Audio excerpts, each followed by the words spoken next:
Hi hello everyone, நான் உங்க advocate Pratibha. இன்னைக்கு சட்டமும் நானும் சீரீஸ்ல நம்ம எதை பத்தி பார்க்க போறோம் அப்படின்னு பாத்தீங்கன்னா, ரீசெண்ட் டேஸ்ல அதிகமா பேசப்படுற ஒரு பேசும் பொருளான டவுரி அப்படின்ற ஒரு விஷயத்தை பத்தி தான் பார்க்க போறோம்.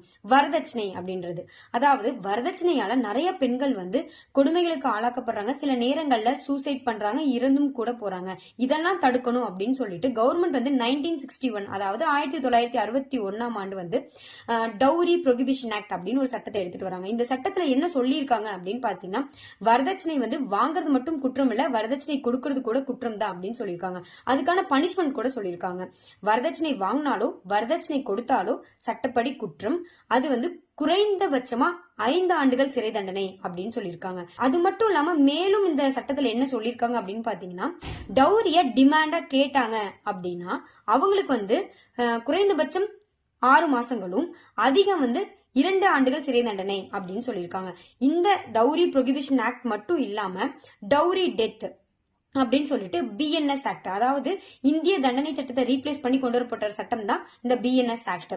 இதுல என்ன சொல்லியிருக்காங்க அப்படின்னா, ஒரு பெண் திருமணமாயி 7 ஆண்டுகளுக்குள்ள மர்மமான முறையில இறக்குறாங்க அப்படின்னா, அதாவது அதுக்கான பின்னணி டவுரி அப்படின்றது தெரிய வந்தது, எவிடன்ஸ் ப்ரூவ் ஆச்சு அப்படின்னா, அந்த கணவருக்கோ இல்ல கணவரை சார்ந்த உறவினர்களுக்கோ, அதாவது அந்த மாமனாருக்கோ மாமியாருக்கோ நாத்தனாருக்கோ எல்லாருக்குமே 7 ஆண்டுகள், குறைந்தபட்சம் 7 ஆண்டுகள் சிறை தண்டனை அப்படின்னு சொல்றாங்க.